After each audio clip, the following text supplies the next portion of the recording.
যাই হোক, ঝামেলা করে কিছু রিপোর্ট বাবার পাওয়া গিয়েছিল দুর্গাপুর মিশন হসপিটালে। এখানকার ডক্টর নিয়ে আমি কিছু বলবো না, কারণ এখানকার ডক্টররা যথেষ্ট এক্সপিরিয়েন্স।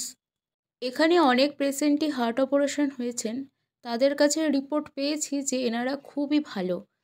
কার্ডিওলজিস্ট ডিপার্টমেন্টের যিনি main doctor, doctor Satyajit Bose sir, ওখানে তো আমরা 6-7 দিন মতো ছিলাম। তো ওখানে সবার মুখে মুখে শুনছিলাম এটা নাকি ওনারই হসপিটাল।